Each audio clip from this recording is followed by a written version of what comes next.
प्रिय छात्रों, आज कक्षा 10वीं विषय हिंदी चौथी कविता है मन। मन, इस कविता के बारे में हमें जानकारी लेनी है। मन ये जो कविता है जापान की प्रसिद्ध ऐसी विधा हाइकू पर आधारित है। कवि ने तीन पंक्तियों को अलग अलग करके विशेष रूप से इस कविता की प्रस्तुति यहाँ पर दी है। हाइकू ये दुनिया की सबसे बहुत छोटी कविता मानी जाती है।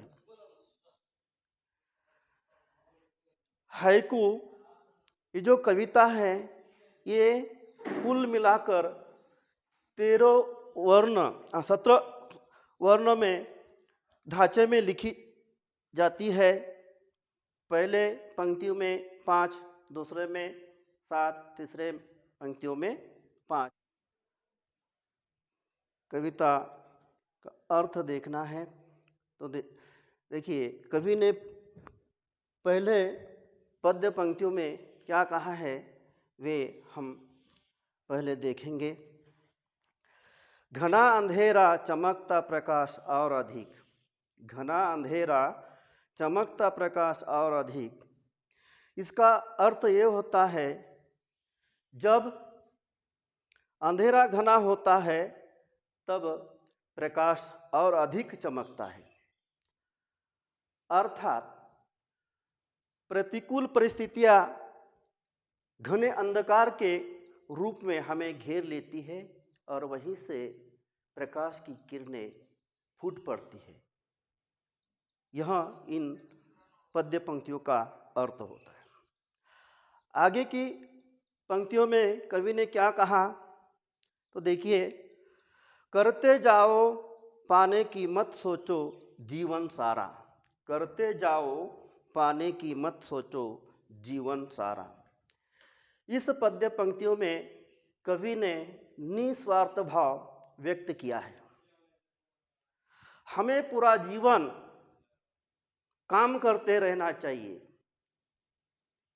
यह मत नहीं सोचना चाहिए कि हमें इसका फल मिले या न मिले।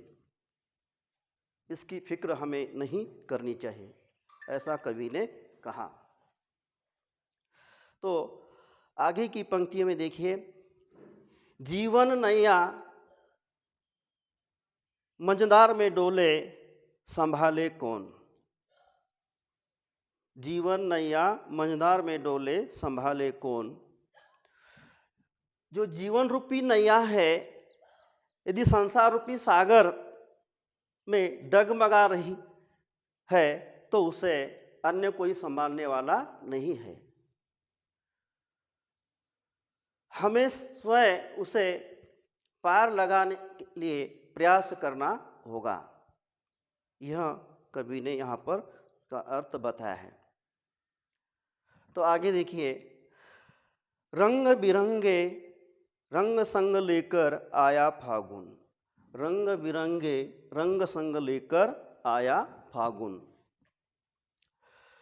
जब फागुन का महीना अपने संग बसंत के विविध रंगों को लेकर आया है, यह समय उल्लास और उमंग का समय होता है। हमें सभी चिंताओं परेशानियों को भूलकर इस वसंत ऋतु का हमें मजा आनंद लेना चाहिए। यही इन पंक्तियों का अर्थ होता है।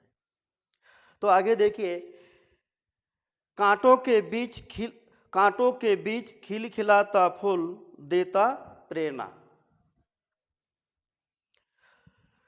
गुलाब का फूल कांटों के बीच में रहकर भी वह हंसता है, मुस्कुराता है, खिलखिलाता है। वह हमें हर पल ये प्रेरणा देता है कि परेशानियों से घबराए बिना अपना काम करते रहना चाहिए। अपना काम करते रहना चाहिए। ऐसी प्रेरणा, ऐसी सीख हमें इस गुलाब के फूल से लेनी चाहिए। आगे देखिए, भीतरी कुंठा आंखों के द्वार से आई बहार। कुंठ यानी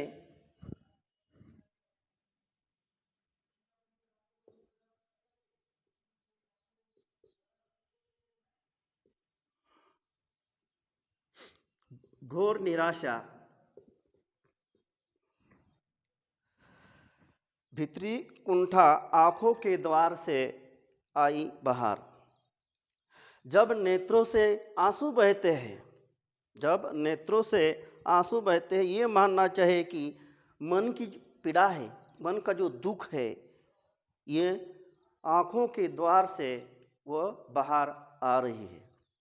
मन का दर्द दुख वो आंखों के द्वार से आंसू के रूप में बाहर आ रहा है।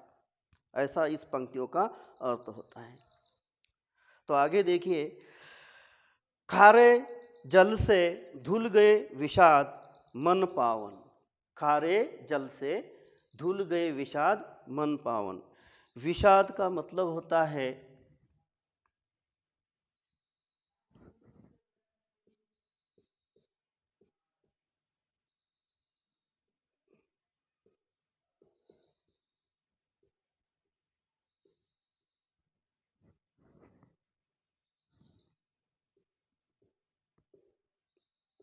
खेद, दुख दर्द और खेद, इस शब्द का अर्थ होता है। जब नेत्रों से आंसू बहते हैं, यह समझना चाहिए कि आंसुओं के खारे जल के साथ मन का संपूर्ण विषाद, संपूर्ण दुख नष्ट हो गया है, धुल गया है और मन पहले के समान पवित्र और पावन बन गया है। यही इन पंक्तियों का अर्थ होता है। आगे देखिए, मृत्यु को जीना जीवन विष पीना है जिजीविषा। मृत्यु को जीना जीवन विष पीना है जिजीविषा। जिजीविषा ने जिजीविषा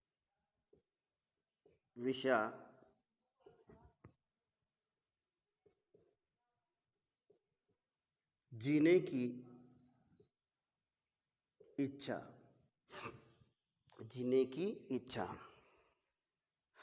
प्रत्येक मनुष्य के जीवन में अनेक परेशानियां हैं, चिंता है, बहुत से अप्रिय घटनाएं जीवन में घटती है। तब ऐसे समय में हमें इन सभी चिंताओं परेशानियों का सामना डटकर खड़े करना चाहिए। और यही हमारे जीवन की सच्ची कसौटी होती है। इसे जिजीविषा कहते हैं। जिजीविषा यानी इस जिजीविषा का प्रमाण माना जाता है, सबूत माना जाता है। तो आगे की पंक्तियों में देखिए, तो ये पंक्तियों का जो अर्थ, मन की पीड़ा छाई बन बादल बरसी आंखें। मन की पीड़ा छाई बन बादल बरसी आंखें। तो इस पंक्तियों का अर्थ, जब आकाश में बादल बहुत घने होते हैं, तभी जोरों के साथ वर्षा ही होती है। उसी प्रकार जब मन की पीड़ा, पीड़ा यानी दर्द दुख, उसी प्रकार मन की पीड़ा बहुत गहरी हो जाती है, तो वह बादल बनकर आंसुओं के रूप में बरसने लगती है। यह इन पद्य पंक्तियों का अर्थ होता है। आगे, चलती सात पटरियां रेल की फिर भी मौन। चलती सात पटरियां रेल की फिर भी मौन। रेल की पटरियां अनंत काल से अपने साथ साथ वे चली आ रही है, चलती है, लेकिन वो बेचारे खामोश रहती है, मौन रहती है। ये एक दूसरे से बात भी नहीं कर पाती। इन पंक्तियों का यही अर्थ मतलब होता है। तो आगे देखिए, सितारे छिपे बादलों की ओट में सुना आकाश। सितारे छिपे बादलों की ओट में सुना आकाश। सितारे जब रात का समय होता है तब आसमान में रह रहकर चमकने वाले जो तारे होते हैं, जो सितारे होते हैं, वे सितारे ही आकाश का श्रृंगार है, आकाश की शोभा बढ़ाते हैं। जैसे सितारे, और यही सितारे बादलों की ओट में, बादलों की आड़ में जब छिप जाते हैं तो आकाश सुना सुना लगता है। वैसे ही हमारे जीवन में कुछ लोग बहुत ही महत्वपूर्ण होते हैं। तब ये महत्वपूर्ण होने वाले लोग हमारे आंखों से ओझल होते हैं, हमसे दूर चले जाते हैं, तब हमारा जीवन निरर्थक बन जाता है। आगे की पंक्तियों में देखिए, तुमने दिए जिन गीतों को स्वर हुए अमर, तुमने दिए जिन गीतों को स्वर हुए अमर। ये खुद पंक्ति कवि के बारे में है। तो कवि के अंदर अनोखा सामर्थ्य होता है, अनोखी ताकत होती है। कवि जिन गीतों को स्वर देते हैं वे गीत अमर हो जाते हैं। इसी प्रकार कवि अपनी कविता की रचनाओं के माध्यम से समाज में बदलाव, परिवर्तन लाने की कोशिश करता है। तो हमें आखिरी पंक्तियों में यहाँ कवि ने क्या कहा, तो देखिए, सागर में भी रहकर मछली प्यासी ही रही, सागर में रहकर मछली प्यासी ही रही। तो इसका मतलब ये होता है, सागर कहने के बाद हमारे आँखों के सामने अथाह असी जलराशि, पानी की जलराशि, और सागर का पानी खारा होता है, और खारा होने की वजह से उसका उपयोग हम पीने के लिए नहीं कर पाते। और उसी प्रकार कोई व्यक्ति कितना भी बड़ा व विद्वान क्यों न हो, वह व्यक्ति किसी गरीब, मजबूर, ज़रूरतमंद लोगों की वह मदद नहीं करता है तो उसका जीवन व्यर्थ बन जाता है। तो मेरे प्रिय छात्रों, यहाँ पर ये जो कविता समाप्त हुई है, मैं यहाँ रुकता हूँ। ठीक है।